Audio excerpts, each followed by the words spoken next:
نحمده ونصلي على رسوله الكريم اما بعد فاعوذ بالله من الشيطان الرجيم بسم الله الرحمن الرحيم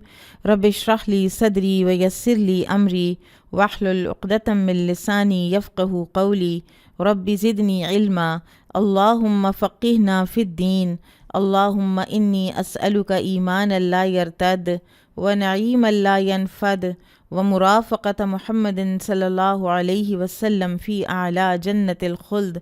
آمین یا رب العالمین۔ باب حرق الدور والنخیل، مکانات اور نخلستان کو جلانا۔ قال حدثنا مسدد قال حدثنا يحيى عن اسماعیل قال حدثني قیس بن ابی حازم قال قال لي جریر قال لي رسول اللہ صلی اللہ علیہ وسلم الا تریحنی من ذی الخلص۔ جریر بن عبداللہ رضی اللہ عنہ سے روایت ہے، یہ جریر بن عبداللہ البجلی ہیں اور یہ بالکل ٹورڈز دی اینڈ جو ہے یہ مسلمان ہوئے تھے، اور ان کے بارے میں کہا جاتا ہے یوسف هذه الامہ، یہ اتنے ہینڈسم اتنے خوبصورت تھے کہ ان کے بارے میں کہا جاتا تھا کہ یہ اس امت کے یوسف ہیں۔ تو یہ روایت کرتے ہیں کہ مجھ سے رسول اللہ صلی اللہ علیہ وسلم نے فرمایا الا تریحنی من ذی الخلص، کہ تم مجھے ذی الخلصہ سے راحت کیوں نہیں دیتے۔ وکان بیتن فی خثعم، اور یہ قبیلہ خثعم میں ایک گھر تھا یسمى کعبۃ الیمانیہ، جس کو کعبہ یمانیہ کہا جاتا تھا۔ یمن میں ایک بلڈنگ تھی جس کو وہاں کا کعبہ کہا جاتا تھا۔ قال، تو وہ کہتے ہیں فانطلقت فی 50 و100 فارس من احمس، وہ کہتے ہیں کہ میں آپ کا یہ فرمان سن کر قبیلہ احمس کے 150 سواروں کے ہمراہ چلا۔ وکانوا اصحاب خیل، اور ان سب کے پاس گھوڑے تھے۔ قال، اور وہ کہتے ہیں وکنت، اور جو میں تھا لا اثبت علی الخیل، میرا پاؤں گھوڑے پر جمتا ہی نہیں تھا، مجھ سے جم کے گھوڑے کے اوپر بیٹھا ہی نہیں جاتا تھا۔ فضرب فی صدری، تو آپ صلی اللہ علیہ وسلم نے اپنا ہاتھ میرے سینے پر مارا، حتی رأیت اثر اصابعہ فی صدری، یہاں تک کہ میں نے آپ کی انگلیوں کے نشانات اپنے سینے پر دیکھے۔ وقال، اور آپ صلی اللہ علیہ وسلم نے دعا فرمائی اللہم ثبتہ واجعلہ ہادیا مہدیا، کہ اے اللہ اس کو گھوڑے پر جما دے۔ اچھا، اب یہ ہے یہاں پر کانٹیکسٹ میں ہے کہ گھوڑے پر جما دے، لیکن آپ صلی اللہ علیہ وسلم نے بالکل ایک جنرل بات فرمائی ہے کہ اس کو جما دے۔ تو آپ نے کسی کی بھی ثابت قدمی کی دعا کرنی ہو، کسی قسم کی بھی کسی کو دعا اس طرح سے دینی ہو تو آپ یہ دے سکتے ہیں۔ اللہم ثبتہ، ضروری نہیں کہ آپ انتظار کریں کہ کوئی گھوڑے پر سوار ہونے والا ہے تو اسی کے لیے یہ دعا کی جائے۔ وَجْعَلْهُ هَادِيًا مَهْدِيًا، اور اسے ہدایت کرنے والا اور ہدایت یافتہ بنا دے۔ فَانْطَلَقَ إِلَيْهَا، تو وہ چلے اس کعبہ یمانیہ کی طرف۔ فَكَسَرَهَا، تو اس کو توڑ پھوڑ دیا۔ وَحَرَّقَهَا، اور اس کو آگ لگا دی۔ ثُمَّ بَعَثَ إِلَى رسول اللہ صلی اللہ علیہ وسلم، پھر رسول اللہ صلی اللہ علیہ وسلم کی طرف ایک آدمی کو بھیج کر تو یخبرہ، اطلاع دلوائی، آپ کو خبر دلوائی۔ فقال رسول جریر، تو جریر رضی اللہ عنہ کے جو قاصد تھے انہوں نے کہا والذی بعثک بالحق، قسم اس ذات کی جس نے آپ صلی اللہ علیہ وسلم کو حق کے ساتھ بھیجا ہے، ما جئتک حتی ترکتہا کأنہا جمل اجوف او اجرب، میں آپ کے پاس اس وقت آیا ہوں جبکہ وہ بت خالی پیٹ والے کھوکھلے، یا انہوں نے کہا کہ خارشی اونٹ کی طرح خاکستر ہو چکا ہے۔ قال، تو راوی کا بیان ہے کہ آپ صلی اللہ علیہ وسلم نے فرمایا فبارک فی خیل احمس و رجالہا 5 مرات، کہ آپ صلی اللہ علیہ وسلم نے قبیلہ احمس کے گھوڑوں اور شہ سواروں کے لیے پھر 5 مرتبہ برکت کی دعا کی۔ تو لہٰذا مسلمانوں کے لیے جائز ہے کہ وہ شرک کی اور کفر کی جو طاقت کی علامات ہیں ان کو ہر طرح سے کمزور کریں، اور ان کے رعب و دبدبے اور ان کی طاقت کو کمزور کر کے مسلمانوں کے لیے کامیابی کا راستہ آسان بنائیں۔ اس سے یہ پتہ چلتا ہے کہ جب کسی اور طریقے سے دشمن کا اخراج ممکن نہ ہو تو پھر کوئی مکانات گرانا یا باغات جلانا جو ہے وہ جائز ہو جاتا ہے۔ بہرحال بعض صحابہ کرام نے باغات جلانے کو ناپسند فرمایا ہے۔ قال حدثنا محمد بن كثير قال اخبرنا سفيان عن موسى بن عقبة عن نافع عن ابن عمر رضی اللہ عنہما قال حرق النبي صلی اللہ علیہ وسلم نخل بنی النضیر۔ ابن عمر رضی اللہ عنہما سے روایت ہے، انہوں نے کہا کہ نبی صلی اللہ علیہ وسلم نے بنو نذیر کے نخلستان جلوائے تھے، اور وہ آپ نے سیرہ پڑھی ہوگی، آپ کو یاد ہوگا کہ کتنے عرصے کا وہ ایک محاصرہ تھا، اور پھر اس کے بعد آپ صلی اللہ علیہ وسلم نے کوئی درخت جو ہیں وہ جلوائے تھے، اور اس پر کچھ لوگوں کو اشکال ہوا، تو پھر اللہ تعالیٰ نے وہ سورہ حشر کی وہ آیات نازل کی کہ جو کچھ بھی تم نے کیا، جو درخت بھی تم نے کاٹے، وہ تم نے اللہ کے حکم سے کاٹے۔ تو یہیں سے وہ ساری فکر ڈرا ہوتی ہے کہ اگر دشمن فار ایگزامپل اپنے سامنے عورتیں اور بچے لا کے کھڑے کر دیتا ہے اور خود ان کے پیچھے چھپ جاتا ہے، تو پھر ویسے تو عورتوں اور بچوں کو مارنے کی ممانعت ہے، لیکن اگر دشمن ان کو ہیومن شیلڈ بنا لیتا ہے تو پھر آپ ان کو بھی ختم کر سکتے ہیں۔ تو بہرحال جمہور اہل علم کا موقف ہے کہ دشمنوں کے شہروں میں اور ان کے گھروں میں جو یہ اس طرح کی تباہی ہے وہ کرنا، اور خاص طور پر ان کے وہ سمبلز جو شرک اور کفر کی علامت ہو ان کو ختم کرنا، حتیٰ کہ آگ لگانا بھی جائز ہے۔ امام اوزاعی اور امام ابو لیث اور امام ابو داؤد اسے مکروہ خیال کرتے ہیں۔ بابو قتل المشرک النائم۔ اچھا، مکروہ خیال کرنے کا یہ مطلب نہیں ہے کہ وہ ان سے جو کفر کی قوت کو توڑنے کو نعوذ باللہ مکروہ خیال کرتے ہیں، وہ اس ایکسٹینٹ تک جانے کو مکروہ خیال کرتے ہیں کہ آگ لگائی جائے۔ بابو قتل المشرک النائم، سوئے ہوئے مشرک کو قتل کرنا۔ قال حدثنا علی بن مسلم قال حدثنا یحیی بن زکریا ابن ابی زائدہ قال حدثنی ابی عن ابی اسحاق عن البراء ابن عازب رضی اللہ عنہما قال بعث رسول اللہ صلی اللہ علیہ وسلم رہتا من الانصار الی ابی رافع لیقتلوہ۔ براء بن عازب رضی اللہ عنہما سے روایت ہے، انہوں نے کہا کہ رسول اللہ صلی اللہ علیہ وسلم نے انصار کے چند آدمیوں کو ابو رافع کی طرف بھیجا تاکہ وہ اسے قتل کر دیں۔ یہ جو ابو رافع ہے یہ ایک شاعر تھا، یہودی تھا، اور بہت زیادہ انسلٹنگ یہ شعر و شاعری کیا کرتا تھا مسلمانوں کے خلاف، مسلمانوں کی عورتوں کے بھی خلاف، اور اسی طرح سے یہ کفار کی طرف جا کر ان کو بھی انسٹیگیٹ کیا کرتا تھا جنگوں کے لیے۔ اور یہ کعب بن اشرف یہودی جو ہے اسی کے ساتھ کا یہ بھی ایک انسان تھا، اور یہ دونوں جو ہیں کعب بن اشرف اور یہ جو ہے ابو رافع، ان دونوں کے قتل کا ایک طرح سے مدینہ کی اسٹیٹ نے حکم دیا تھا کہ یہ اتنی انارکی پھیلاتے ہیں اور اتنا انریسٹ کریٹ کرتے ہیں کہ ان کو قتل کر دیا جائے۔ تو اس سے پہلے ابو رافع سے پہلے کعب بن اشرف کو محمد بن مسلمہ اور ان کے ساتھی قتل کر چکے ہوئے تھے۔ تو اب ایک انصار کا گروہ تھا جن کو آپ صلی اللہ علیہ وسلم نے بھیجا ابو رافع کو قتل کرنے کے لیے۔ فانطلق رجل منہم فدخل حصنہم۔ اب یہ اگر آپ نقشہ دیکھیں تو مدینہ میں یہودیوں کی جو گڑیاں تھیں وہ کچھ تو اطراف میں تھیں مدینہ کے، اور کچھ مدینہ سے تھوڑی سی نکل کر بھی تھیں۔ تو یہ ابو رافع کا، اور وہ جو قلعہ ہوتا تھا نا، وہ قلعہ اندر سے پورا ایک شہر ہوتا تھا، اس کے اندر چھوٹے چھوٹے گھر ہوتے تھے، بازار ہوتے تھے، پاپولیشن ہوتی تھی، اور اسی میں پھر ان کے سردار کا ایک کوئی بڑا سا گھر بھی ہوتا تھا، اور یہ بھی اسی طرح کا ایک قلعہ تھا۔ تو یہ جب وہاں پہنچے تو یہ جو انصار کا گروہ تھا، ان میں سے ایک جو صحابی ہیں جن کا نام عبداللہ بن عتیق پتہ چلتا ہے، یہ اندر چلے گئے، ٹھیک ہے، قلعے میں داخل ہو گئے کسی طریقے سے، کیونکہ آمد و رفت ہو رہی تھی، دن کا وقت تھا، تو یہ بھی اندر چلے گئے۔ تو یہ خود ہی بتاتے ہیں، قالا کہتے ہیں فدخلت فی مربتی دواب لہم، میں ان کے گھوڑوں کے اسٹیبل میں، استبل میں جا کے چھپ گیا۔ قالا پھر وہ کہتے ہیں وَأَغْلَقُوا بَابَ الْحِصْنِ، شام ہوئی تو انہوں نے قلعے کا دروازہ بند کر دیا۔ ثم انہم فقدوا حمارا لہم، پھر کیا ہوا کہ انہوں نے دیکھا، جب اپنے جانور گنے تو انہوں نے دیکھا کہ ایک گدھا غائب ہے۔ فخرجوا یطلبونہ، تو وہ نکلے اس کو طلب کرتے ہوئے، یعنی اس کو ڈھونڈتے ہوئے۔ فخرجت، تو میں بھی نکلا، فی من خرجا، انہی لوگوں میں جو نکلے تھے گدھے کو ڈھونڈنے۔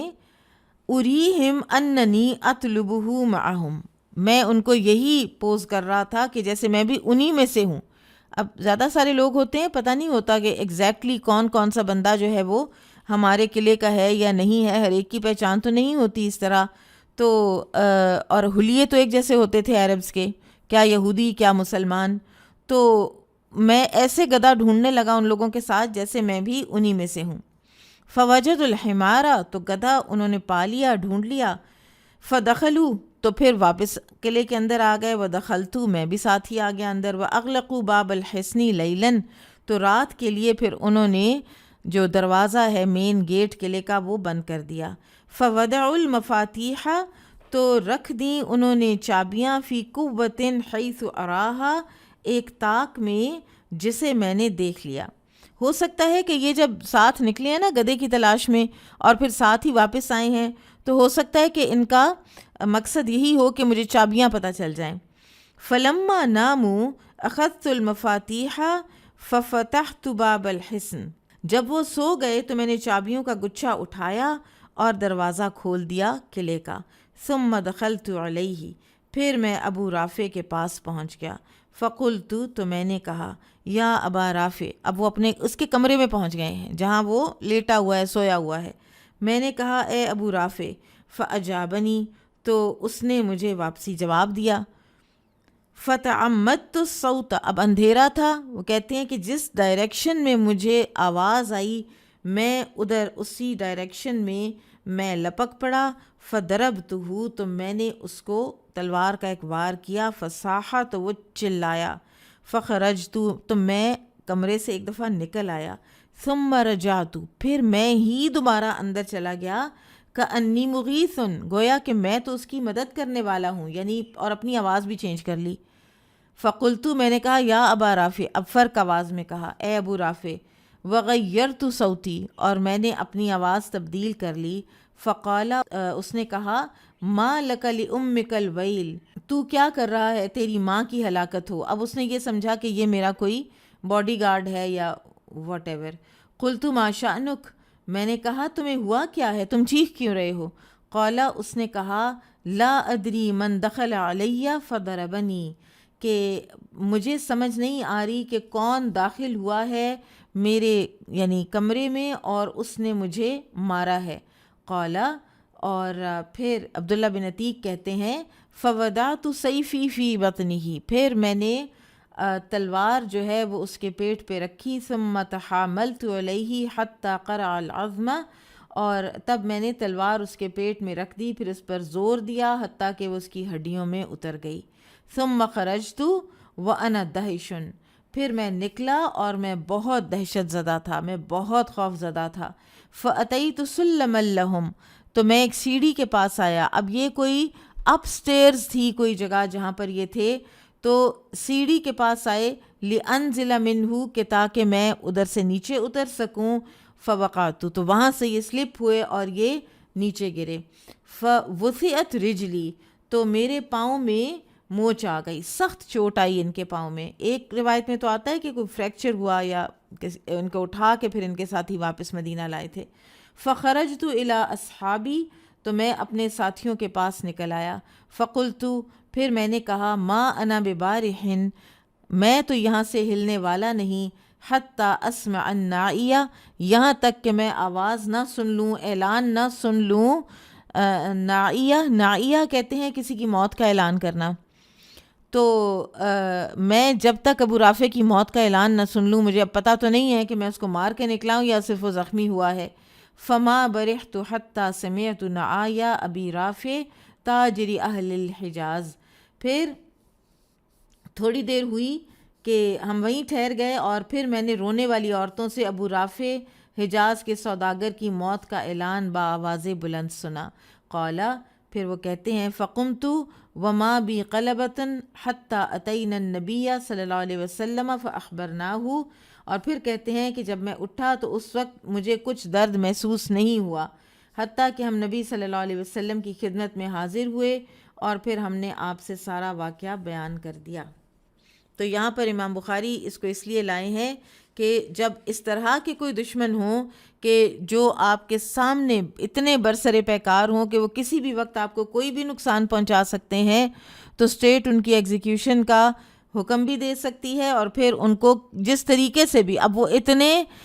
جو تھا نا اس میں اپنے انڈر لاک اینڈ کی وہ رہا کرتا تھا، اپنے قلعے کے اندر محفوظ تھا، تو اس کو کسی طریقے سے ہی چھیڑا جا سکتا تھا، کسی طریقے سے ہی اس کو قتل کیا جا سکتا تھا. تو ان صحابہ کرام نے یہ طریقہ اپنایا. اور اگر آپ کو یاد ہو تو کعب بن اشرف والا جو واقعہ ہے وہ بھی بہت ہی انٹرسٹنگ ہے کہ کس طرح اس کو مسلمانوں نے پہلے رام کیا اور پھر اس کے بعد اس کا قتل کیا تھا، کیونکہ وہ بھی ورنہ اس طرح ہاتھ آنے والا نہیں تھا.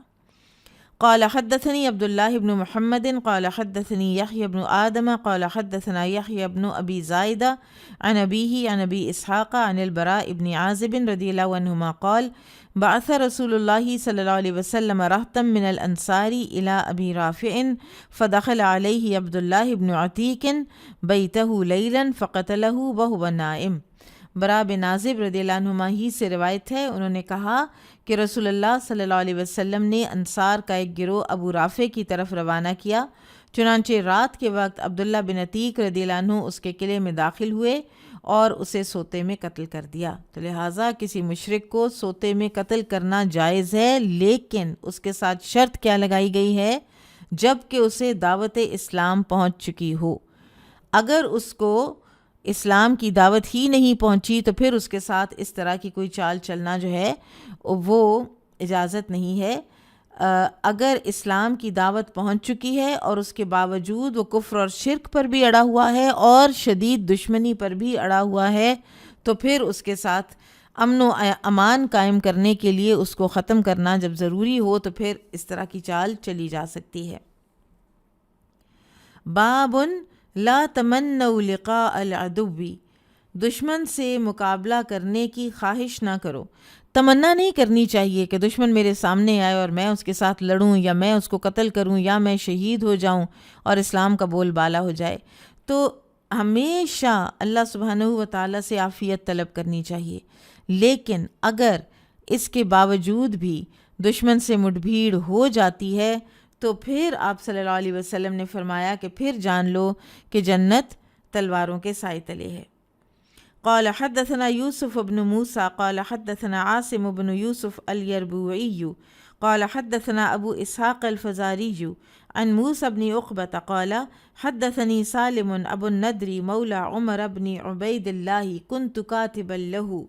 عمر بن عبید اللہ کے غلام سالم ابو ندر نے بیان کیا کہ میں عمر بن عبید اللہ کا کاتب تھا. اب یہاں سے یہ پتہ چلتا ہے کہ اس وقت جو غلام تھے وہ کتنے پڑھے لکھے تھے. وہ یہ کاتب ہیں، یعنی ان کے لیے لکھتے ہیں، کوئی خط، کوئی سرکاری ڈاکیومنٹ وغیرہ وہ لکھتے تھے. اور اگر آپ محدثین میں دیکھیں تو ان میں کتنے غلام اور آزاد کردہ غلام موجود ہیں. جو گولڈن چین ہے احادیث کی جو عبداللہ بن عمر سے ان کے شاگرد نافع کی ہے، تو نافع غلام تھے عبداللہ بن عمر کے. اور اسی طرح سے بے شمار ہیں کہ جنہوں نے عطا بن ابی رباح غلام تھے، حسن البصری غلام تھے، اور ان سب کو آزاد کیا گیا، ان سب کی تربیتیں کی گئیں، انہیں پڑھایا لکھایا گیا اور کہاں سے کہاں پھر یہ پہنچے ہیں. اور یہ اسلام ہی کا امتیاز ہے کہ سلیوری کو کتنے ایک سٹل طریقے سے اور کتنے ایک بہترین طریقے سے، کتنے نفیس اور شائستہ طریقے سے اس کو ختم کیا گیا ہے، اور ان کو ایلیویٹ کر کے ان کو ان کے جو حالات ہیں ان کو روٹ سے چینج کر کے. تو وہ کہتے ہیں کہ میں کاتب تھا ان کا. قالا، تو انہوں نے کہا کتب الیہ عبداللہ ابن ابی اوفا حین خرج الی الحروریۃ. وہ کہتے ہیں یعنی سالم نے کہا کہ عبداللہ بن ابی اوفا رضی اللہ عنہ نے اسے یعنی سالم ابو ندر کو ایک خط لکھا جب وہ حروریہ ان لوگوں کو کہا جاتا تھا جو خوارج تھے، تو وہ خوارج سے لڑنے کے لیے جب روانہ ہوئے تھے. فقرأتہ، تو کہتے ہیں کہ میں نے وہ خط پڑھا. فإذا فیہ، تو اس میں لکھا تھا ان رسول اللہ صلی اللہ علیہ وسلم فی بعض ایامہ التی لقی فیہا العدو انتظر حتی مالت الشمس. تو اس میں یہ تھا کہ رسول اللہ صلی اللہ علیہ وسلم نے ایک لڑائی کے موقع پر سورج ڈھلنے کا انتظار کیا، یعنی سن سیٹ تک آپ صلی اللہ علیہ وسلم نے لڑائی شروع نہ کی۔ اور یہ بھی یہاں سے کلچر بھی پتہ چل رہا ہے کہ صحابہ نبی صلی اللہ علیہ وسلم کے دور کی اگزامپلز پیش کیا کرتے تھے لوگوں کو نصیحت کرنے کے لیے، لوگوں کی تربیت کرنے کے لیے۔ اسی طرح سے یہ حدیث کا ذخیرہ جو ہے یہ ہم تک پہنچا۔ ثم قام فی الناس فقال، پھر جب سورج ڈھل گیا تو آپ صلی اللہ علیہ وسلم لوگوں کے درمیان کھڑے ہوئے، یعنی خطبہ دینے کے لیے، اور فرمایا یا ایھا الناس، اے انسانوں، لا تمنوا لقاء العدو، نہ تمنا کرو دشمن سے ملاقات کی، یعنی آمنے سامنے کی یا جنگوں کی، وصل اللہ العافیہ، اور اللہ سے عافیت طلب کیا کرو، فَإِذَا لَقِيتُمُوهُمْ فَاصْبِرُوا، لیکن جب تمہاری مڈ بھیڑ ہو جائے، آمنا سامنا میدان جنگ میں ہو جائے دشمن کے ساتھ، تو پھر صبر کیا کرو، پھر حوصلہ نہیں ہارنا، پھر قدم نہ اکھڑیں تمہارے۔ وَاعْلَمُوا، اور جان لو، ان الجنت، یہ کہ جنت، تحت ظلال السیوف، تلواروں کے سائے تلے ہے۔ اس حدیث کو بہت مس انٹرپریٹ کیا جاتا ہے، خاص طور پر جو یہ اسلاموفوبیا والے لوگ ہیں، یہ بہت زیادہ اس حدیث کو اور صرف یہاں سے اٹھاتے ہیں۔ میں نے خود ایک کتاب پڑھی، ایک شخص ہے سیم ہیرس، اور انتہا کا دشمن ہے۔ ایک تو ایتھیسٹ ہونا ہے نا، جو میں نے آپ کو پہلے بھی شاید بتایا تھا کہ پچھلی صدیوں کے جو ایتھیسٹ تھے، بس وہ خود ایتھیسٹ تھے، وہ دوسرے کو کچھ نہیں کہتے تھے، کسی ریلیجن کو۔ لیکن یہ جو نیو ایتھیزم ہے، اس میں جو ایک خاص اس کا ایک جو ہے نا امتیازی اس کا ایک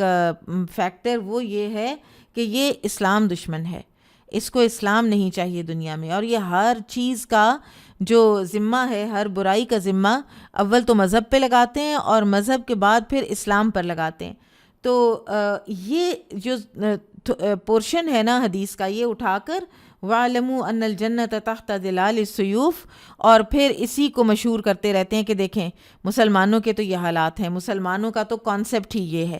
پچھلی جو ساری بات ہے جو اس والی کو اپنے مقام پر لا رہی ہے کہ اگر مٹ بھیڑ ہو جائے تو پھر یہ نہ ہو کہ تم میدان جنگ میں صرف فرار ہو جاؤ صرف اپنی جان بچانے کے لیے، پھر یاد رکھنا کہ اس موقع پر وہاں ڈٹ جانا اور تلواریں چلانا تمہارے لیے جنت ہے۔ ثم قال، پھر آپ صلی اللہ علیہ وسلم نے فرمایا، اللہم منزل الکتاب ومجری السحاب وحازم الاحزاب اہزمہم وانصرنا علیہم۔ پھر آپ صلی اللہ علیہ وسلم نے یوں دعا کی، اے اللہ، کتاب نازل فرمانے والے، بادل چلانے والے اور لشکروں کو شکست دینے والے، انہیں یعنی ہمارے دشمنوں کو شکست سے دوچار کر اور ان کے مقابلے میں ہماری مدد فرما۔ وقال موسیٰ بن عقبۃ قال حدثنی سالم ابو الندر كنت كاتبا لعمر بن عبید اللہ فأتاه کتاب عبد اللہ بن ابی اوفى رضی اللہ عنہما ان رسول اللہ صلی اللہ علیہ وسلم قال لا تمنوا لقاء العدو۔ یہ ایک اور ترک سے بات آ رہی ہے۔ موسیٰ بن عقبہ نے کہا کہ مجھ سے سالم ابو ندر نے بیان کیا کہ میں عمر بن عبید اللہ کا منشی تھا، ان کے پاس عبداللہ بن ابی اوفا کا خط آیا کہ رسول اللہ صلی اللہ علیہ وسلم نے فرمایا دشمن سے بھیڑنے کی خواہش نہ کرو۔ وقال ابو عامر قال حدثنا مغیرۃ بن عبد الرحمن عن ابی الزناد عن الاعرج عن ابی ہریرۃ رضی اللہ عنہ عن النبی صلی اللہ علیہ وسلم قال لا تتمنوا لقاء العدو فاذا لقیتموہم فاصبروا۔ ابو ہریرہ رضی اللہ عنہ سے روایت ہے، وہ نبی صلی اللہ علیہ وسلم سے بیان کرتے ہیں کہ آپ نے فرمایا دشمن سے لڑنے بھڑنے کی خواہش نہ کرو، ہاں جب مقابلہ ہو جائے تو پھر صبر سے کام لو۔ تو اسلام بیسیکلی ہمیں صلح اور امن و عشتی کا ہی پیغام دیتا ہے، امن کی ہی تلقین کرتا ہے۔ اور اتنا حیران کن ہے کہ اگر آپ اسلامک ہسٹری پڑھیں اور خلافت راشدہ کے دور کی آپ جنگوں کے احوال پڑھیں، جنگ یرموک کا پڑھیں، پھر آپ ادھر سے قادسیہ کا پڑھیں، ادھر آپ دمشق کی فتح کو دیکھیں، ہر جگہ پر اتنے ہائی اس وقت چارجڈ ایموشنز ہوتے ہیں فوجیوں کے، واریئرز کے، اس کے باوجود سب سے پہلی بات ہوتی ہے کہ اگر اسلام لے آؤ تو تم بالکل اپنے اسی حال کے اوپر قائم رہو گے۔ اسلام نہیں لانا تو ٹھیک ہے مت لاؤ، ہمیں جزیہ دے دو، ٹھیک ہے، اور تم ایسے ہی رہو اور اپنی جگہوں پہ رہو، ہم چلے جاتے ہیں۔ اگر یہ دونوں شرطیں تمہیں قبول نہیں ہیں تو پھر جنگ کے لیے تیار ہو جاؤ۔ تو اسلام کا اصل مقصد جو ہے جہاد جو ہے نا، قتال فی سبیل اللہ، اس کی بڑی سینسٹیو، میں نے ایک دفعہ پہلے بھی کہا تھا کہ معاملات ہیں اور اس کی فقہ ہے، اور اس میں سب سے بڑھ کر جو چیز ہے نا وہ یہ ہے وَقَاتِلُوهُمْ حَتَّى لَا تَكُونَ فِتْنَةٌ وَيَكُونَ الدِّينُ لِلَّهِ، ان سے قتال کرو یہاں تک کہ فتنہ ختم ہو جائے اور دین سارے کا سارا اللہ تعالیٰ کے لیے ہو جائے۔ یعنی اخلاص نیت کے ساتھ صرف اور صرف لوگوں تک اسلام پہنچانے کے لیے یہ ایک ایکسٹریم اقدام بھی لینا پڑتا ہے بعض اوقات، کیونکہ ہر جگہ پر آپ صرف اور صرف دعوت و تبلیغ سے نہیں پہنچ پاتے، اور خاص طور پر قرون اولیٰ میں تو بالکل بھی نہیں پہنچا جا سکتا تھا۔ اور پھر اسی طرح سے یہ جو اقوام تھیں انہوں نے شرارتیں بھی بہت شروع کی ہوئی تھیں مسلمانوں کے خلاف۔ ایک ہسٹورین ہے، اورینٹلسٹ ہے، اور بڑی مخالفت رکھتا ہے اسلام سے اور خصوصاً عمر رضی اللہ عنہ سے، ولیم میور ہے شاید، تو یہاں تک کہ اس کو بھی پھر اس نے بھی اپنی کتاب میں یہ لکھا، ساری کئی طرح کی انٹلیکچوئل ڈس آنیسٹیز کے باوجود بھی وہ لکھتا ہے کہ عمر کے پاس کوئی چوائس ہی نہیں تھی سوائے اس کے کہ وہ فارس کو، ایران کو فتح کرے، ورنہ جتنی ان کی شرارتیں بڑھتی چلی جا رہی تھیں دن بدن، تو مدینہ کی اسٹیٹ کو تو وہ پنپنے ہی نہیں دے رہے تھے۔ بابو الحرب خدعہ، لڑائی ایک چال کا نام ہے۔ قال حدثنا عبد الله بن محمد قال حدثنا عبد الرزاق قال اخبرنا معمر عن حمام عن ابي هريره رضي الله عنه عن النبي صلى الله عليه وسلم قال هلك كسرى ثم لا يكون كسرى بعده وقيصر ليهلكن ثم لا يكون قيصر بعده ولتقسمن كنوزهما في سبيل الله۔ ابو ہریرہ رضی اللہ عنہ سے روایت ہے کہ وہ نبی صلی اللہ علیہ وسلم سے بیان کرتے ہیں کہ آپ نے فرمایا کسریٰ ہلاک ہو گیا، اب اس کے بعد کوئی دوسرا کسریٰ نہیں ہوگا، اور کیسر بھی یقیناً ہلاک ہو جائے گا، اور اس کے بعد پھر دوسرا کیسر نہیں ہوگا، اور کیسر و کسریٰ کے خزانے اللہ کی راہ میں تقسیم کیے جائیں گے۔ وَسَمَّ الْحَرْبَ خَدْعَةً، اور آپ صلی اللہ علیہ وسلم نے لڑائی کو مکر و فریب کا نام دیا۔ اب قریش اکثر جو تھے وہ تجارت پیشہ تھے اور شام اور عراق بھی جاتے تھے، اور کیسر و کسریٰ کے او میں تھے، بڑے روب میں تھے، اور ان کو یہ تھا کہ اب کیسر و کسریٰ کی حکومتیں ہماری تجارت میں رکاوٹ بنیں گی۔ تو آپ صلی اللہ علیہ وسلم نے انہیں تسلی دیتے ہوئے فرمایا تھا کہ یعنی اب ان کی کمر ٹوٹ چکی ہے۔ خسرو پرویز جو کسریٰ تھا، کسریٰ جو ہے یہ لقب تھا ایران کے بادشاہوں کا، کیسر یعنی سیزر جو ہے یہ روم کے بادشاہوں کا لقب تھا۔ تو یہ نبی صلی اللہ علیہ وسلم کا جب نامہ مبارک اس کو پہنچا اور اس نے پھاڑا، اس کے پرزے کیے، تو آپ صلی اللہ علیہ وسلم نے فرمایا کہ اس کی بھی اسی طرح سے سلطنت پرزے ہو جائے گی، اور آپ صلی اللہ علیہ وسلم کی حیات طیبہ کے اندر ہی اس کے اپنے بیٹے نے اس کو قتل کر دیا۔ اچھا، پھر اور کیسر جو ہے وہ بھی اس وقت زندہ تھا، لیکن آپ یہ بھی جانتے ہیں کہ کیسر کو جب پہنچا تھا رسول اللہ صلی اللہ علیہ وسلم کا نامہ مبارک تو اس کے کیا حال ہوئے تھے، اور وہ اسلام تقریباً قبول کر چکا تھا، لیکن پھر وہ اپنے سارے جو وزیر اور امیر تھے ان سے وہ ڈر گیا، ان کے شور سے وہ دب گیا، اور پھر اس نے دشمنی ہی نبھائی، اور پھر وہ بالآخر حضرت عمر کے دور میں دنیا سے گیا ہے، اور پھر ہمیشہ اس نے دشمنی ہی نبھائی ہے، جنگوں میں بھی سامنے آیا ہے۔ تو خسرو کے مرنے کے بعد جو ایران کی ساری پاور ہے نا وہ ڈاؤن سے ڈاؤن ہی جاتی رہی، یہاں تک کہ پھر جب مسلمانوں نے جو ایران میں جو جنگیں ہوئی ہیں ان میں اس وقت کا جو کسریٰ تھا یزدجرد، اور وہ پھر ایک شہر سے دوسرے شہر بھاگتا اور کئی سال، یعنی پھر عثمان رضی اللہ عنہ کے دور میں اپنے ہی کسی شہر میں چھپا ہوا تو اپنے ہی کسی آدمی نے اس کو پھر قتل کر دیا، اور اس کا جو بیگ تھا اس کے اندر کھولا تو اس کے اندر وہ کسریٰ کا وہ اتنا بڑا ہیوج جو تاج تھا ہیرے موتیوں سے جڑا ہوا وہ نکلا۔ یہ حالات ہوئے کسریٰ کے، اور اسی طرح سے کیسر جو ہے وہ فتح تو نہیں ہوا، لیکن اس کا یہ ہے کہ زور ٹوٹ گیا، اور پھر یہ لوگ خراج بھی دیتے تھے، اور ساری وہ عباسی دور کی بھی جو خلافت ہے، ہارون الرشید وغیرہ، ان سب کے ساتھ ان کے تعلقات تھے اسی طرح کے کہ مسلمانوں ہی کا اپر ہینڈ رہا ان کے اوپر ہمیشہ۔ پھر دوسری چیز جو رسول اللہ صلی اللہ علیہ وسلم نے لڑائی کو دھوکے اور فریب کا نام دیا ہے، یعنی جنگوں میں جنگی چالیں چلنی پڑتی ہیں۔ مثلاً آپ کو کبھی کسی کیموفلاج میں بیٹھنا پڑتا ہے، یہ بھی ایک طرح کا دھوکہ ہے۔ پھر اسی طرح سے کوئی نہ کوئی بات آپ کو ایسی کہنی پڑتی ہے کہ جس سے دشمن کا زور ٹوٹے، جو کہ خلاف حق ہوتی ہے،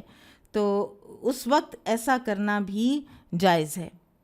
قال حدثنا ابو بکر ابن اسرم اسمه بور المروزی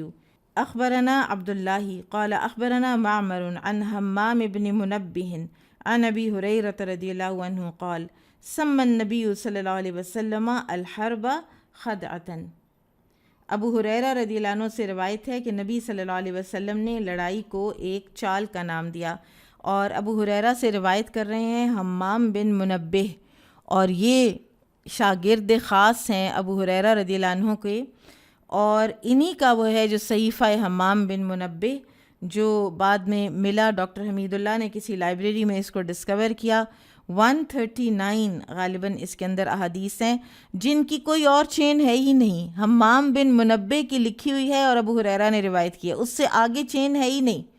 یعنی اتنے قریب کا وہ پیورسٹ جیسے اس کو کہتے ہیں نا کہ ایک چشمے کا پانی ہے۔ اور اس میں جو احادیث ہیں وہ ساری کی ساری ویسے اب صحائح ستہ میں آ چکی ہیں، لیکن اس کو پڑھنے کا بھی اپنا ایک لطف ہے کہ صحابی نے اپنے شاگرد کو لکھائی اور بس اس شاگرد کی لکھی ہوئی آپ کے ہاتھ تک پہنچ گئی۔ یہ سوائے صحیفہ حمام بن منبہ کے اور ایٹ لیسٹ ابھی تک کوئی چیز ایسی ڈسکور نہیں ہوئی، اور یہ ساری اب صحائح ستہ میں احادیث آ گئی ہوئی ہیں۔ قال حدثنا صدقة بن الفضل قال اخبرنا ابن عيينة عن عمرو سمع جابر بن عبد الله رضي الله عنهما قال قال النبي صلی اللہ علیہ وسلم الحرب خدعة۔ جابر بن عبداللہ رضی اللہ عنہما سے روایت ہے، انہوں نے کہا کہ نبی صلی اللہ علیہ وسلم نے فرمایا جنگ تو دھوکہ اور چال بازی ہے۔ تو یہ جو حدیث ہے یہ جابر بن عبداللہ سے بھی روایت ہوئی ہے اور یہ ابو ہریرہ رضی اللہ عنہ سے بھی روایت ہوئی ہے۔ باب الکذب فی الحرب، لڑائی میں جھوٹ بولنا، کیا جنگوں میں جھوٹ بولا جا سکتا ہے دشمن کا زور توڑنے کے لیے؟ ایک اور حدیث میں آتا ہے کہ 3 مواقع پر جھوٹ بولنا جائز ہے، یعنی شوہر کا اپنی بیوی سے اسے راضی کرنے کے لیے، یعنی کوئی تھوڑی سی ذرا ایگزیجریٹڈ کوئی ایسی بات کہہ دی کہ جو خلاف حق ہے لیکن اس کی وجہ سے جو ناراضگی ہے وہ زائل ہو گئی۔ پھر اسی طرح 2 لوگوں میں صلح کراتے وقت کوئی بات تھوڑی سی رکھ جانا، آدھی بتانا اور آدھی جو فساد والی بات ہے اس کو چھوڑ دینا، یہ بھی اس کو بھی ویسے یعنی یا توریہ کہہ لیں یا جھوٹ کی ایک قسم کہہ لیں، یہ بھی ایک ہی اسی سچویشن میں جائز ہے۔ اور تیسرے دوران جنگ۔ اچھا، اب یہ ہے کہ ان 3 کے علاوہ کوئی تھوڑی بہت ہیرا پھیری والی بات بھی جائز نہیں۔ بہت سے لوگ اتنی ہیرا پھیری کے ساتھ بات کرتے ہیں، اتنا گول گول گھما کے بات کرتے ہیں، آدھی بات کریں گے پھر آپ کا اوپینین لیں گے پھر باقی کی آدھی بات کریں گے جو آپ کی بات کو نل اینڈ وائڈ کر دے گی۔ تو اس طرح کا جو ہے نا یہ مومن کا اخلاق نہیں ہوتا۔ نبی صلی اللہ علیہ وسلم نے فرمایا یا ایھا الذین آمنوا قولوا قولا سدیدا، تم سیدھی اور سچی بات کیا کرو، اسٹریٹ فارورڈ بات کیا کرو، اور سب کو پتہ ہو کہ یہ جو بات کہیں گی ان کا مطلب بھی یہی ہے۔ انسان کے اندر ہیرا پھیری نہیں ہونی چاہیے کہ انسان دوسرے کو یہی نہ پتہ چلے کہ جو بات اس سے پوچھی جا رہی ہے اس کا اصل مقصد کیا ہے، یا جو بات وہ کر رہا ہے وہ بعد میں کس طرح سے انٹرپریٹ کی جائے گی۔ تو یہ صرف اور صرف اس طرح کی جو ہیرا پھیریاں ہیں نا یہ جنگ میں جائز ہیں۔ تو جنگ کے علاوہ یا 2 لوگوں میں صلح کرانے میں یا میاں بیوی میں صلح کرانے میں یہ جائز ہے، ورنہ ادروائز اتنی سی بات بھی جائز نہیں۔ اور سفید جھوٹ تو پھر ظاہر ہے کہ عام زندگی میں بالکل ہی نہیں بولنا چاہیے، اور ہم جھوٹ کو بعض اوقات چھوٹا گناہ سمجھتے ہیں۔ یہ یاد رکھیے کہ جھوٹ بڑا گناہ ہے، اٹس اے میجر سن۔ اس میں ایک بڑی ہی جو مین اگزامپل ہے وہ ہے نعیم بن مسعود کی رضی اللہ عنہ کی، جو غزوہ خندق کے دن، اور جب وہ بہت سخت حالات تھے، بنو قریظہ جو ہیں انہوں نے بھی ٹریٹی توڑ دی مسلمانوں سے، اور اس وقت اللہ تعالیٰ نے نعیم بن مسعود کے دل میں اسلام کی محبت ڈالی، اور یہ آئے نبی صلی اللہ علیہ وسلم کے پاس، اور انہوں نے کہا کہ میں مسلمان ہو گیا ہوں، میں نے ابھی تک کسی کو نہیں بتایا، سب مجھے آپ کا دشمن ہی سمجھ رہے ہیں، آپ بتائیں کیا میں اس وقت اسلام کی کوئی خدمت کر سکتا ہوں؟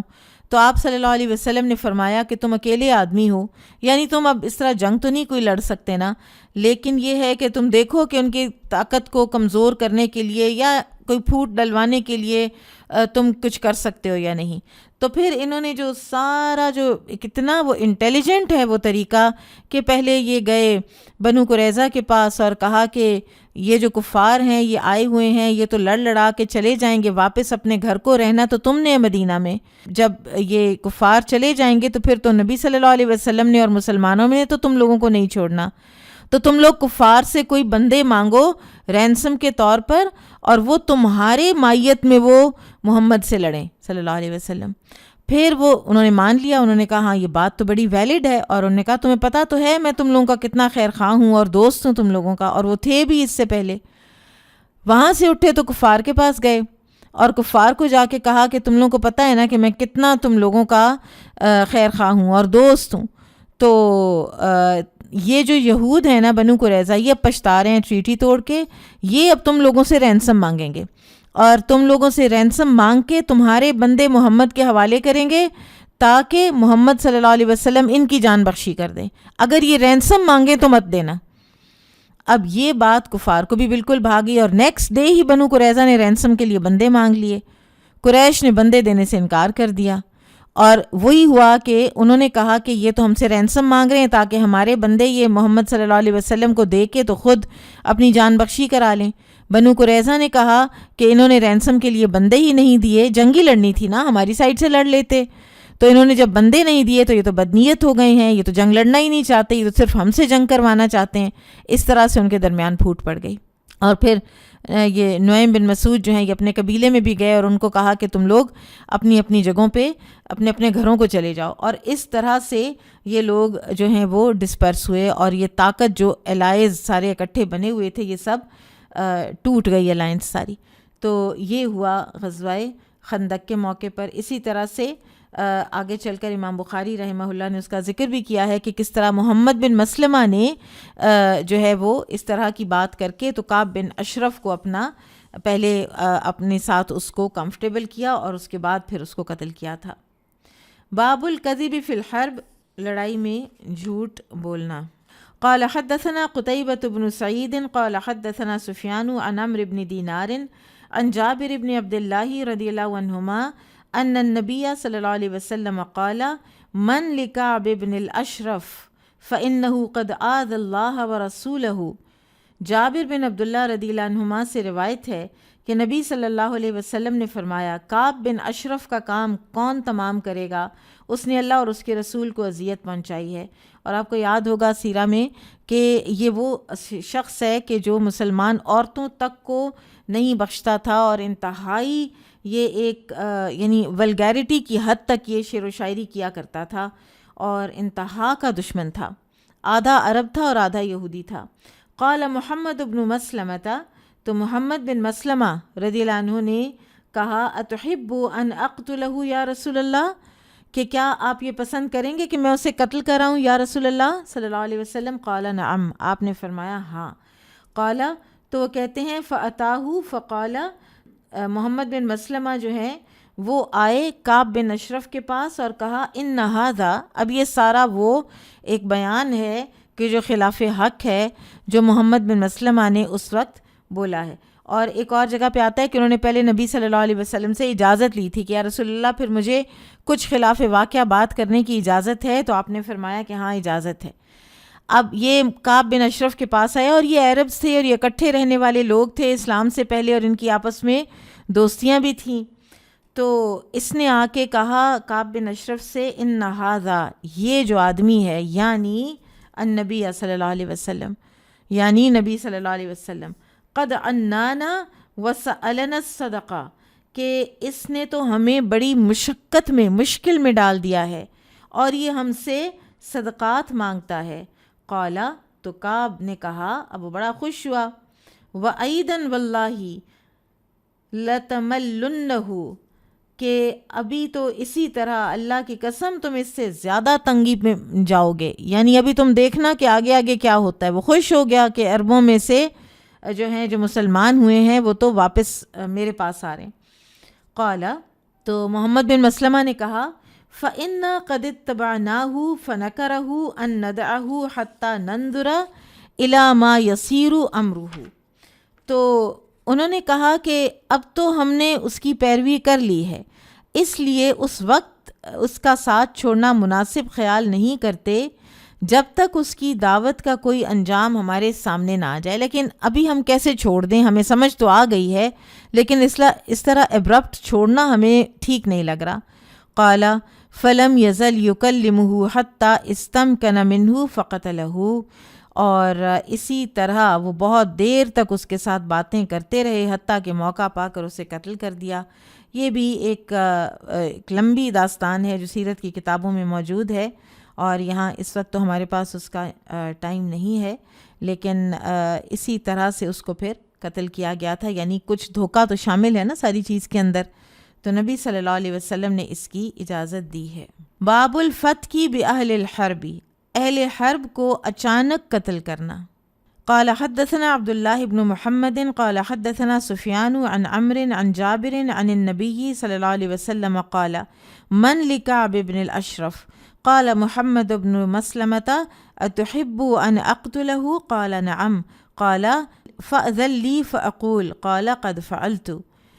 جابر بن عبداللہ رضی اللہ عنہما سے روایت ہے، وہ نبی صلی اللہ علیہ وسلم سے بیان کرتے ہیں کہ آپ نے فرمایا، کعب بن اشرف کو قتل کرنے کی کون ہمت کرتا ہے؟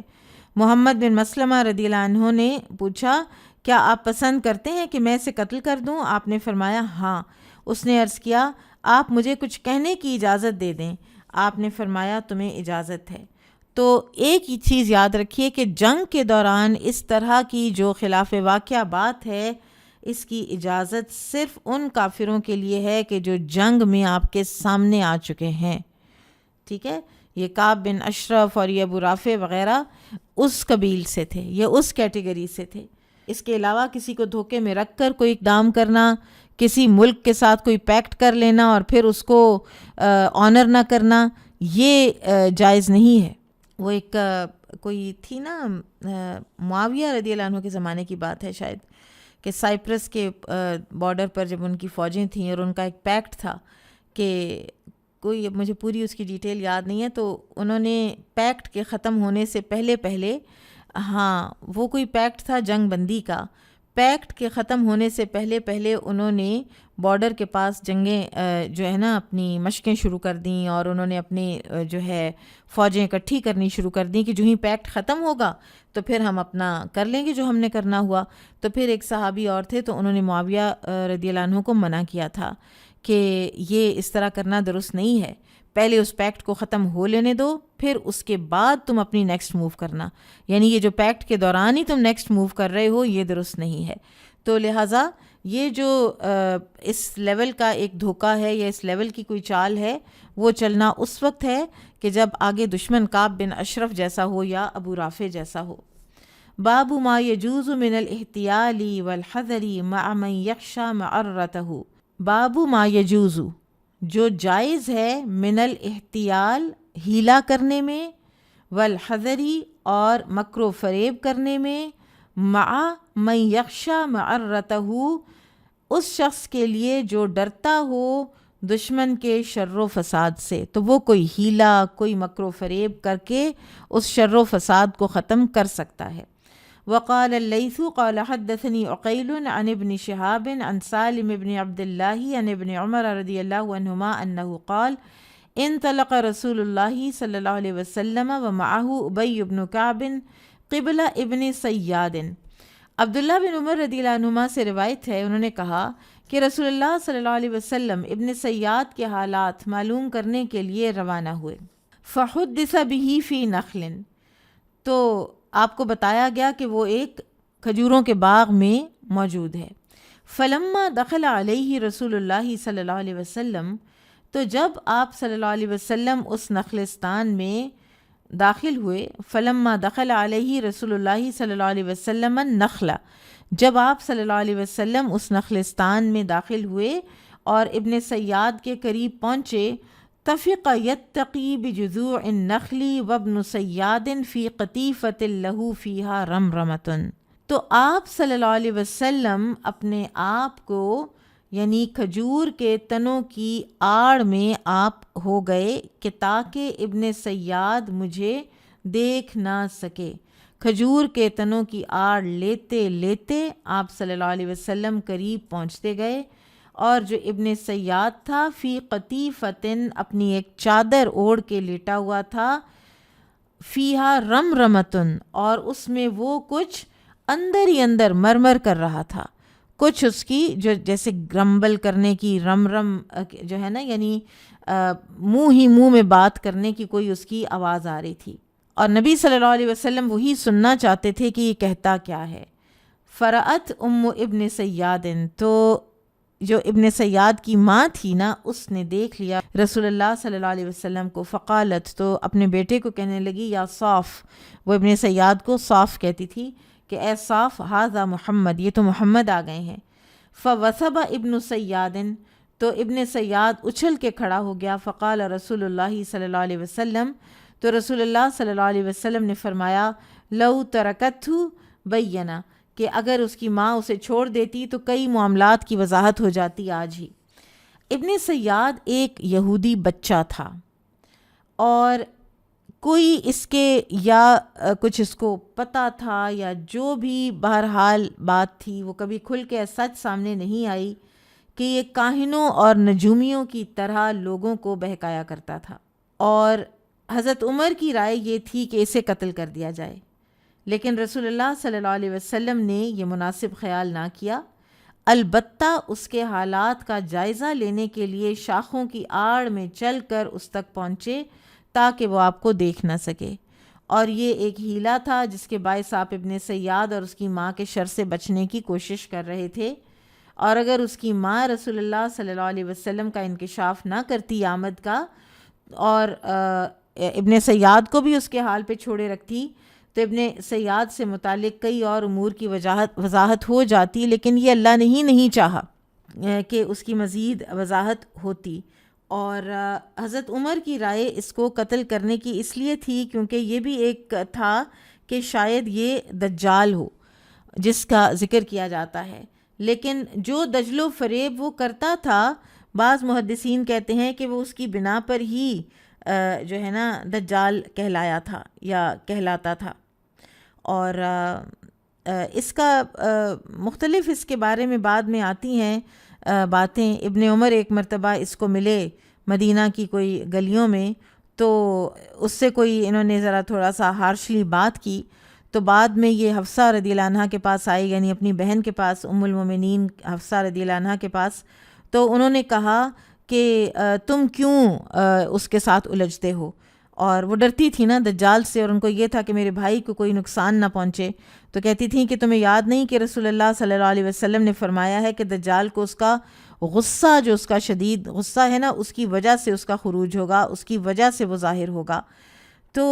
واللہ عالم کہ یہ اس کے کیا حالات تھے، کیا واقعات تھے، لیکن کوئی تھے خرق عادت، کوئی تھے تھوڑے سے ڈیفرنٹ، اور تھوڑی اس کی باتیں جو ہیں بڑی ڈیرنگ اور اس قسم کی تھیں، اور لہٰذا آپ یہ بھی دیکھیے کہ ایک اسٹیٹس مین کی حیثیت سے نبی صلی اللہ علیہ وسلم خود تشریف لے گئے یہ دیکھنے کے لیے کہ کیا حقائق ہیں اس کے، ابن سیاد کے، یعنی الرٹ اسٹیٹس مین کا ہونا کتنا ضروری ہے۔ باب الرجزی فی الحرب و رفع الصوت فی حفر الخندق، دوران جنگ میں شعر پڑھنا اور خندق کھودتے وقت آواز بلند کرنا۔ فیہ سہل و انس عن النبی صلی اللہ علیہ وسلم و فیہ یزید عن سلمۃ، اس کے متعلق سہل اور انس رضی اللہ عنہ نے نبی صلی اللہ علیہ وسلم سے روایات بیان کی ہیں، اور یزید نے سلمہ بن اکوع سے اس کے متعلق ایک حدیث بھی بیان کی ہے۔ قال حدثنا مسدد قال حدثنا ابو الاحوص قال حدثنا ابو اسحاق عن البراء رضی اللہ عنہ قال رأيت رسول الله صلى الله عليه وسلم يوم الخندق وهو ينقل التراب حتى وار التراب شعر صدره وكان رجلا كثير الشعر وهو يرتجز برجز عبد الله۔ برا رضی اللہ عنہ سے روایت ہے، انہوں نے کہا کہ میں نے خندق کے دن رسول اللہ صلی اللہ علیہ وسلم کو دیکھا کہ آپ خود مٹی اٹھا رہے تھے اور گرد و غبار نے آپ کے سینے کے بالوں کو ڈھانپ رکھا تھا اور آپ گھنے بالوں والے بہادر مرد تھے۔ اس وقت آپ عبداللہ بن رواحہ رضی اللہ عنہ کے اشعار پڑھ رہے تھے، اللہم لولا انت مہتدینا ولا تصدقنا ولا صلینا فانزلنا سکینة علینا وثبت الاقدام الا قینا ان الاعداء قد بغوا علینا اذا ارادوا فتنة ابینا یرفع بها صوتہ۔ تو ہدایت گر نہ کرتا تو کہاں ملتی نجات، کیسے پڑھتے ہم نمازیں، کیسے دیتے ہم زکوٰۃ۔ اب اتار ہم پر تسلی اے شہ عالی صفات، پاؤں جما دے ہمارے دے لڑائی میں ثبات۔ بے سبب ہم پر یہ کافر ظلم سے چڑھ آئے ہیں، جب وہ بہکائیں ہم سنتے نہیں ان کی بات۔ رسول اللہ صلی اللہ علیہ وسلم یہ اشعار بآواز بلند پڑھ رہے تھے، اور اس طرح کے جو اشعار ہیں ان سے انسان کے اندر ایک موٹیویشن، ایک زیسٹ پیدا ہوتی ہے۔ بابو ملا یثبت علی الخیل، یہ پھر وہی بات آ رہی ہے جریر بن عبداللہ البجلی والی، کہ اگر کوئی گھوڑے پر جم کر نہ بیٹھ سکے۔ امام بخاری کی عادت شریفہ آپ کو پتہ ہے کہ ایک ہی حدیث ہوتی ہے اور اس پر مختلف طرح کے ابواب باندھ کر اس کو بار بار بھی لاتے ہیں۔ قال حدثنا محمد بن عبد الله بن نمير قال حدثنا ابن ادریس عن اسماعیل عن قیس عن جریر رضی اللہ عنہ قال ما حجبنی النبی صلی اللہ علیہ وسلم منذ اسلمت۔ یہاں نبی صلی اللہ علیہ وسلم کے ایک اعلیٰ ترین اخلاق کا ہمیں پتہ چل رہا ہے کہ جریر رضی اللہ عنہ کہتے ہیں کہ جب سے میں مسلمان ہوا ہوں نبی صلی اللہ علیہ وسلم نے مجھ سے کبھی حجاب نہیں رکھا، یعنی ایزی ایکسیسیبل آپ صلی اللہ علیہ وسلم تھے، اور یہ بھی بالکل اینڈ میں مسلمان ہوئے ہیں، اور آپ صلی اللہ علیہ وسلم ان کے ساتھ بھی بالکل وہی تعلق رکھتے تھے۔ ولا رآنی الا تبسم فی وجہہ، اور جب بھی آپ نے مجھے دیکھا ہے مجھے مسکرا کر ہی دیکھا ہے، ہمیشہ مجھے اسمائل کر کے آپ صلی اللہ علیہ وسلم ملے ہیں۔ وَلَقَدْ شَكَوْتُ إِلَيْهِ أَنِّي لَا أَثْبُتُ عَلَى الْخَيْلِ، تو میں نے ایک مرتبہ آپ کی خدمت میں شکایت کی تھی کہ میں گھوڑے پہ جم کے بیٹھ نہیں پاتا۔ فَضَرَبَ بِيَدِهِ فِي صَدْرِي، تو آپ نے اپنا ہاتھ میرے سینے پہ مارا تھا۔ وقال، اور آپ نے فرمایا تھا، اللہم ثبتہ واجعلہ ہادیا مہدیا، کہ اے اللہ اسے گھوڑے پر جما دے اور اسے دوسروں کو سیدھا راستہ بتانے والا اور خود سیدھے راستے پر چلنے والا بنا دے۔ آپ کہیں بھی آپ اپنی اولاد کو کوئی دعا دینے لگیں، آپ کسی اور کو، اپنے اسٹوڈنٹس کو دعا دینے لگیں، اپنے کولیگز کو دینے لگیں، تو کتنی خوبصورت دعا ہے، اللہم ثبتہ واجعلہ ہادیا مہدیا۔ باب دواء الجرح بإحراق الحصیر وغسل المرأة عن أبيها الدم عن وجهه وحمل الماء في الترس۔ یہ ساری بات ہم پیچھے پڑھ آئے ہیں غزوہ احد کے حوالے سے، سیرہ میں بھی پڑھی ہے۔ بوریا جلا کر، جیسے چٹائی جلا کر زخم کا علاج کرنا، پھر عورت کا اپنے باپ کے چہرے سے خون دھونا اور ڈھال میں پانی لانا، ساری ہم نے بات کی تھی کہ خواتین کو فرسٹ ایڈ آنی چاہیے، جنگوں کے لیول کی فرسٹ ایڈ آنی چاہیے۔ قال حدثنا علی بن عبد اللہ قال حدثنا سفیان قال حدثنا ابو حازم قال سألوا سہل بن سعد الساعدی رضی اللہ عنہ، سہل بن سعد ساعدی رضی اللہ عنہ سے روایت ہے کہ لوگوں نے ان سے پوچھا، سہل سے لوگوں نے پوچھا، بِأَيِّ شَيْءٍ دُوبِيَ جُرْحُ رسول اللہ صلی اللہ علیہ وسلم، کس چیز سے رسول اللہ صلی اللہ علیہ وسلم کا زخموں کا علاج کیا گیا تھا؟ فقال، تو انہوں نے جواباً کہا، ما بقی احد من الناس اعلم به منی، لوگوں میں سے اب کوئی بھی ایسا باقی نہیں رہا جو اس کے متعلق مجھ سے زیادہ جاننے والا ہو۔ یعنی اینڈ میں جب صحابہ کرام کی ڈیتھ ہو چکی تھی تو یہ شاید مدینہ میں لاسٹ ریمیننگ صحابی تھے، تو انہوں نے اس لیے یہ بات کہی کہ میں پھر تمہیں بتاتا ہوں کان علی، جو تھے علی، یجیء بالماء فی ترسہ، وہ اپنی ڈھال کے اندر، وہ فلیٹ اور اس کی سائڈیں جو ابھری ہوئی ہوتی ہیں تو ایک جیسے ایک بڑی سی پلیٹ بن جاتی ہے، تو اس کے اندر پانی لاتے تھے علی رضی اللہ عنہ۔ وکانت، اور جو تھیں، یعنی فاطمہ رضی اللہ عنہا، تغسل الدم عن وجہہ، وہ اس پانی سے آپ صلی اللہ علیہ وسلم کے چہرہ مبارک سے خون دھوتی تھیں، اور خون بہت بہہ رہا تھا، ماتھے سے بھی، گالوں سے بھی۔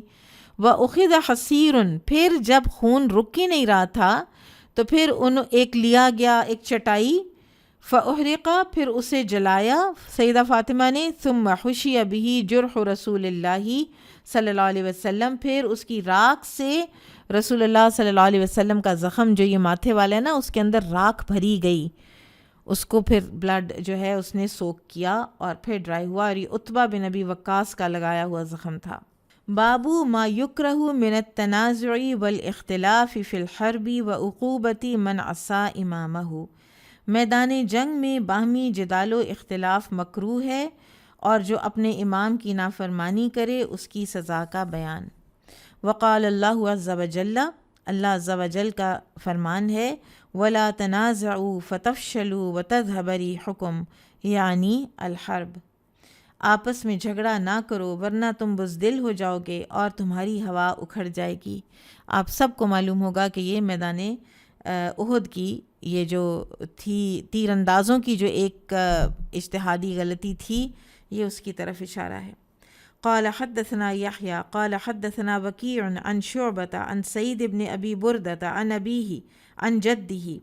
أن النبي صلى الله عليه وسلم بعث معاذا وأبا موسى إلى اليمن قال يسرا ولا تعسرا وبشرا ولا تنفرا وتتابعا ولا تختلفا۔ ابو موسیٰ اشعری رضی اللہ عنہ سے روایت ہے، یہ جو ہے نا سند اس کے اندر ہے نا ابی بردہ عن ابیہ عن جدہ، تو یہ جو جدہ ہے نا یہ ابو موسیٰ اشعری ہیں، یعنی ابو بردہ ان کے پوتے ہیں۔ تو وہ روایت کر رہے ہیں کہ معاذ اور ابو موسیٰ اشعری رضی اللہ عنہما کو نبی صلی اللہ علیہ وسلم نے یمن بھیجا تو ان سے فرمایا لوگوں پر آسانی کرنا، ان پر سختی نہ کرنا، انہیں خوشخبری دینا اور نفرت نہ دلانا، اور آپس میں ایک دوسرے کی موافقت کرنا، باہم اختلاف نہ کرنا۔ کیونکہ جب بھی کوئی، چاہے وہ ادارہ ہو، چاہے وہ میدان جنگ میں کوئی لشکر ہو، کوئی بھی ہو، جب وہ امیر کی اطاعت نہیں کرتے اور جب ان کے آپس میں اختلافات بڑھتے چلے جاتے ہیں تو ان کی ہوا اکھڑ جاتی ہے، ان کا روب ختم ہو جاتا ہے، وہ برکتیں اٹھ جاتی ہیں جو اتفاق میں اور یونٹی میں ہوتی ہیں۔ قال حدثنا عمرو بن خالد قال حدثنا زہیر قال حدثنا ابو اسحاق قال سمعت البراء بن عازب رضی اللہ عنہما یحدث قال جعل النبی صلی اللہ علیہ وسلم علی الرجالة یوم احد وکانوا 50 رجلا عبد اللہ بن جبیر فقال۔ براء بن عازب رضی اللہ عنہما سے روایت ہے، وہ کہتے ہیں کہ نبی صلی اللہ علیہ وسلم نے غزوہ احد میں عبداللہ بن جبیر رضی اللہ عنہ کو 50 تیر اندازوں پر امیر مقرر کیا، اور آپ کو یاد ہوگا کہ اس درے پر کھڑا کیا کہ جس درے کو حفاظت کرنے کی ضرورت تھی، اور آپ نے ان سے یہ کہا ارأیتمونا، اگر تم ہمیں دیکھو، تخطفنا الطیر، کہ اچک رہے ہیں ہمیں پرندے، فلا تبرحوا مکانکم، پھر بھی اپنی جگہوں سے مت ہٹنا، حتی ارسل الیکم، یہاں تک کہ میں تمہیں بلا بھیجوں، وَإِن رَأَيْتُمُونَا هَزَمْنَا الْقَوْمَ، اور اگر تم یہ دیکھو کہ ہم نے شکست دے دی ہے کفار کو، دوسری قوم کو، وَأَوْطَأْنَاهُمْ،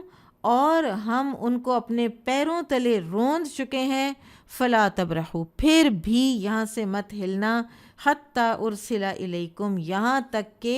میں تمہیں بلا بھیجوں۔ اب دونوں طرح سے شکست اور فتح دونوں کی حالتوں میں آپ صلی اللہ علیہ وسلم نے ان کو یہ بات فرمائی تھی۔ فہزموہم، تو مسلمانوں نے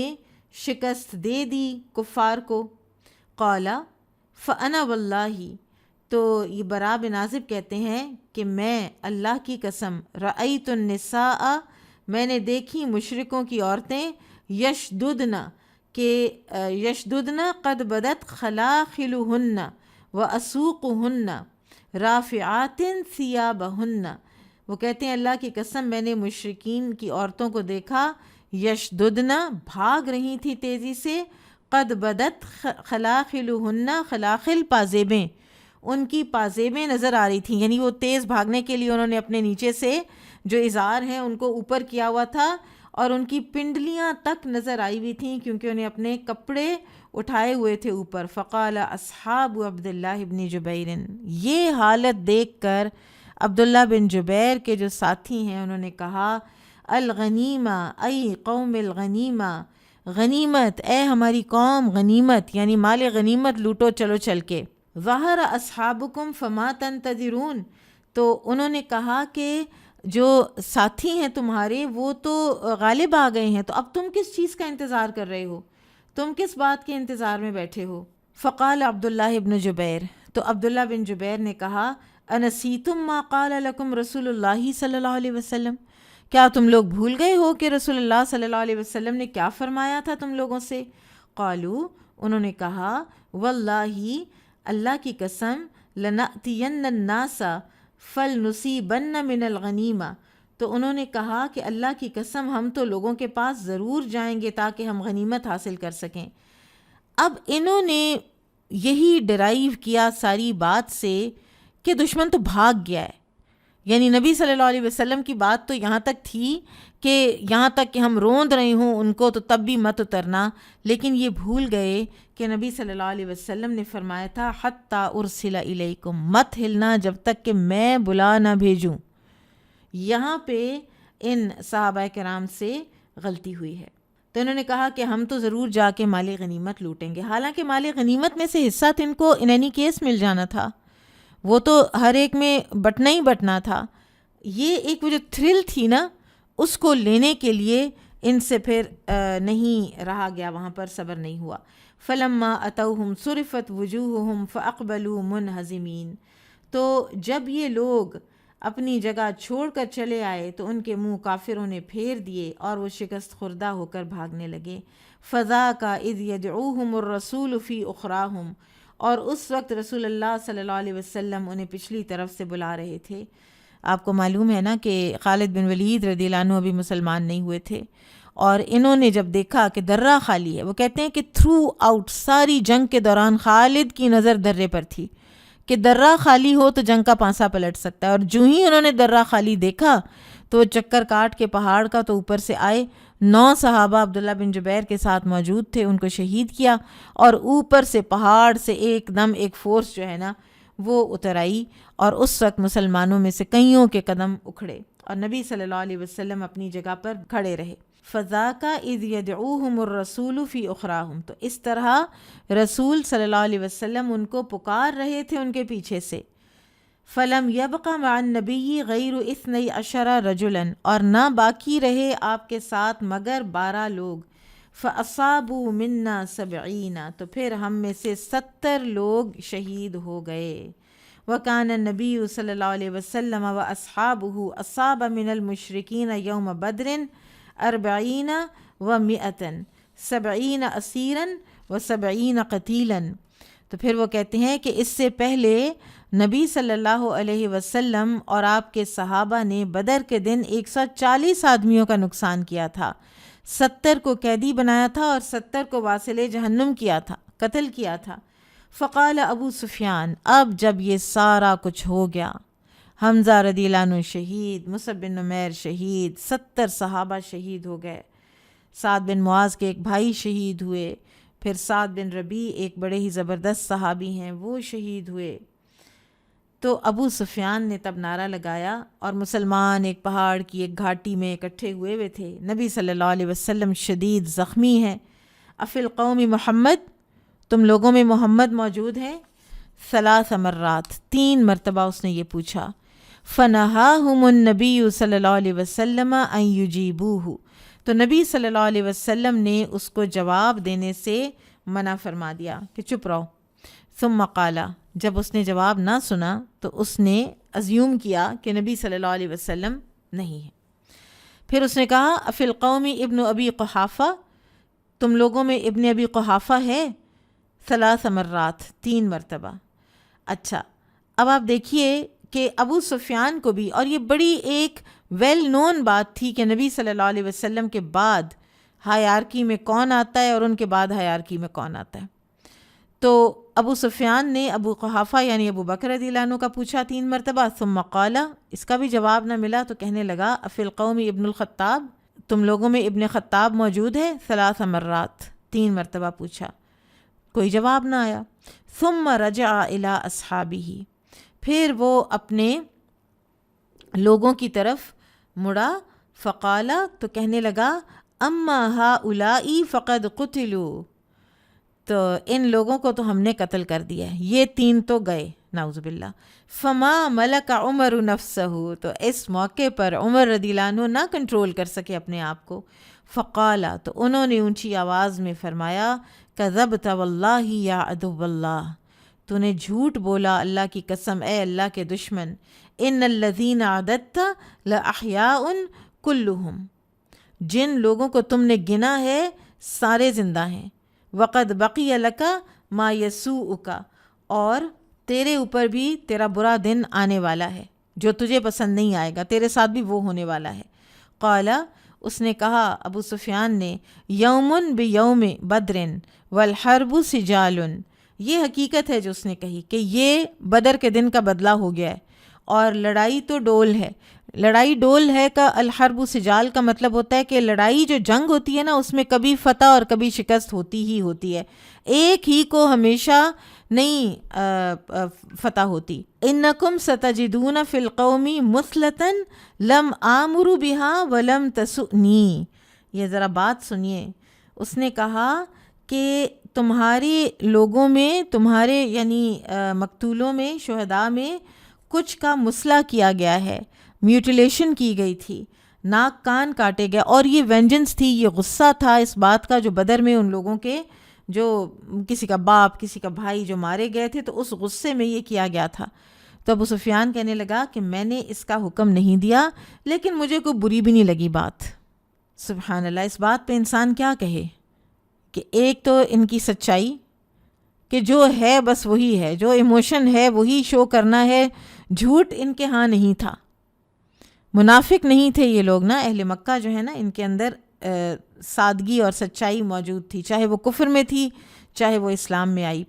پھر اس کے بعد ثم اخذ یرتجز، پھر وہ اپنا رجز پڑھنے لگا، رجز یعنی ایک طرح کا نعرہ اور شاعری، اولو حبل، اولو حبل